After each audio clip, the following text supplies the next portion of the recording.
Hello everyone, my name is Bodhi Simpson. I'm an art therapist with a private practice in Waterville, Maine called Conscious Art Therapy. I'm also a workshop facilitator at the Prevention and Healthy Living Center at Maine General Medical in Augusta, Maine. Some of the workshops that I've facilitated here have been the art of self-compassion, journaling for wellness, and creative meditation. I'm here to talk to you today about vulnerability and the importance of developing a daily meditation practice, and also some tips on how you can begin. For all of us, life can be overwhelming, and especially right now with all that is going on in the world. So many of us are not only dealing with our own immense pressures and stresses to keep it all together, but we're also the emotional supports of our friends and family members in our life. It seems that because we're all so stressed right now, we tend to be giving from this depleted place, and many of us feel like we could completely fall apart at any moment. Because of this, especially, I feel like it can be really hard for us to find space that really feels safe to face our vulnerability and really be with and honor the truth of how we're actually feeling and what we're actually thinking about.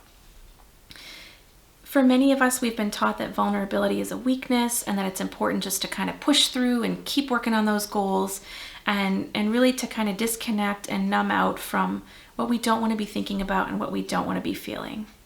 But what happens when we do that is that we also kind of close up our own hearts and block ourselves from also feeling the emotions that we want to be feeling, like love and happiness and joy and peace. Because of this, it's extremely important that we all find ways to create space to be with ourselves in our wholeness, ways to open to our vulnerability.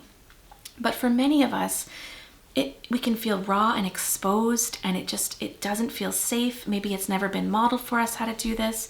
And so my hope is that today I can introduce some gentle practices that you could start to incorporate into your life and really build that muscle of how to embrace and nurture and continue to grow your relationship with your own vulnerability.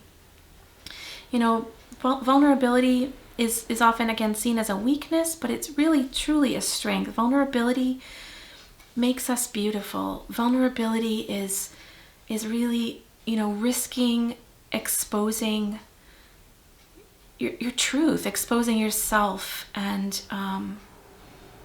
all that comes with that. But truly it's the only way to fully heal and to grow is to learn how to open. I've explored many different ways to create a daily practice for myself, and I'm going to just share some tips with you. And I'd just like to start by saying there's no right or wrong way. When I started exploring this whole realm of, how to open to my vulnerability and really be with myself fully without distracting, I was reading a lot of books and I was watching a lot of movies and taking workshops with Buddhist monks and really just searching. I kept feeling I was doing it wrong. And what I discovered is, a daily practice is simply just making space to where you feel open and safe to be with yourself. And then, you notice your mind wanders, but you just keep taking time to notice, and you're bringing your attention back to the present moment over and over and over. And so what I used to think is that, we were supposed to sit in meditation for 30 minutes or 60 minutes and really just have a clear mind without a thought. And so what I started to do was, my inner critic would come out and I would judge myself for the thoughts that I was having. And then I would start to feel selfish sometimes if I made space to sit with myself. And so what I learned is that anything can be a daily practice. Anything can be a meditation as long as you're bringing consciousness to this practice, you're bringing your presence, you're bringing your heart, and you're willing to be with the truth of what comes up, even if it's uncomfortable. So it's like you could be really present while you're washing dishes. You can be really present while you are going for a walk and connecting to nature around you. You can be present while you are engaging in an art experience or while you're gardening. You can practice presence while you're driving in the car. You don't have to be closing your eyes when you're practicing presence. It can be helpful. So one tip might be to create a sanctuary or a safe space in your home that is specifically for being with yourself.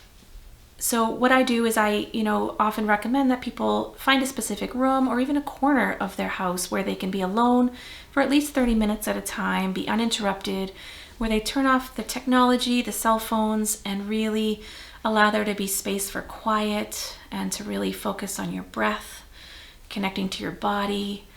And you might even put some objects in this space that will assist you in feeling more relaxed and more comfortable. So, in my space, I might have a real candle, or if it's not safe, if I have little ones around, I might get one of those candles that you turn on with a battery.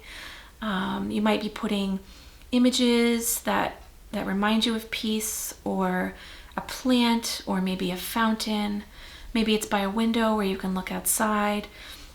But what we want to do is just have a space that you're going to be visiting regularly, that when you enter into the space, over time, what you'll start to do is notice that your body will kind of start to sink into this relaxed state. Now, for some of us, especially now during COVID, there's really no alone time. So it can also feel frustrating to do this in your home if you just don't have any space to be alone. So I'm actually finding that some people are choosing to go and sit in their vehicles to make space to be with themselves and go within. And some people are choosing to consciously go for a walk and be in nature and be present in this way. Right now here in Maine, it is winter and it can be tricky to just sit outside in nature. But if you have the right gear, that could be possible. Or again, you could engage in a walking meditation. The other thing that I did is after I took time to practice just being in my body and being aware of my thoughts and focusing on my breath and just coming back into my body over and over and over again, is I kind of wanted to break the rules a little bit. So in my mind it was breaking the rules. It really wasn't. But I was like, I feel like my mind kind of needs a job. So what I started to do is I incorporated creativity into my daily meditation practice. And for me, it made it really fun, really playful, and really accessible. And I kind of got to the point where I could start to do a practice within 2 to 5 minutes. So that it was doable and that I could make sure that I built in time in my day to be able to do it in a realistic way.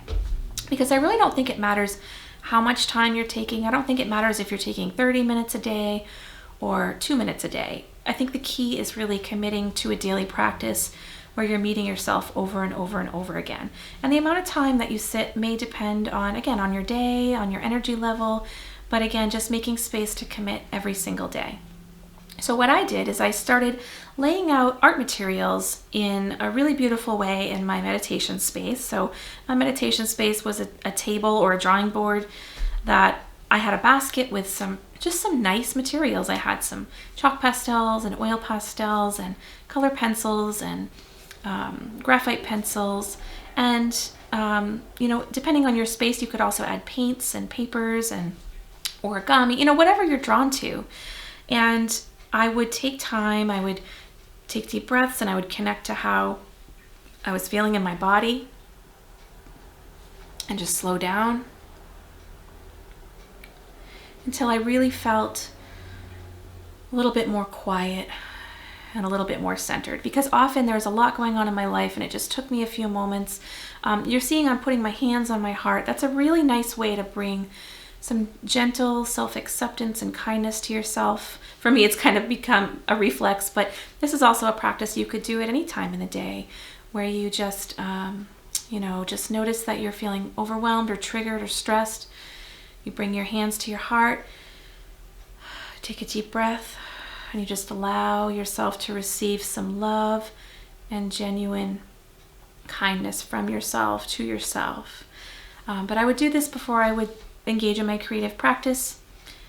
I would notice what I'm feeling, and then I would look at my colors. So I might lay out some chalk pastels, for example, and I would just choose a color that expressed how I was feeling. So if I was feeling extremely overwhelmed, I may choose colors like browns and blues and purples, kind of like bruisey colors, for instance, I would just express those on the paper. Just take me a minute. I would just practice feeling it while I was kind of bringing this invisible form into a form that I could view with my eyes. And then what I would do for my meditation is I would sit with what I expressed. I would sit with the colors, and I would connect in my own body to what that feels like. And so I'd be feeling it, but I'd also be witnessing my process. And so what happens is when we can express this felt experience in colors outside of ourselves, not only are we tied into to the emotional experience, but we're also removed from it a little bit, where we can actually be in the experience but also witness the experience. And when we can witness it, we can also start to rise above what's overwhelming us and what's blocking us, and we can access a clearer perspective, really more aligned with the truth of what's happening.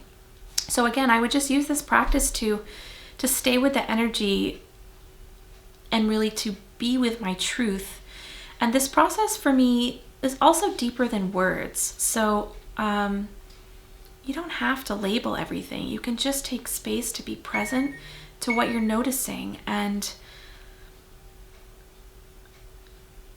sometimes what I would do is I would stay with that image until I noticed it shifting. And sometimes I would take space to visualize how I wanted to be feeling, and I would connect to the colors that really felt like how I want to be feeling, and then I would express that onto the paper. So for instance, for me, joy and expansiveness feels like bright yellow, and so I might choose bright yellow and just practice coloring a page of yellow and connecting to the color of yellow. And as I'm breathing in, I am breathing in the color of yellow.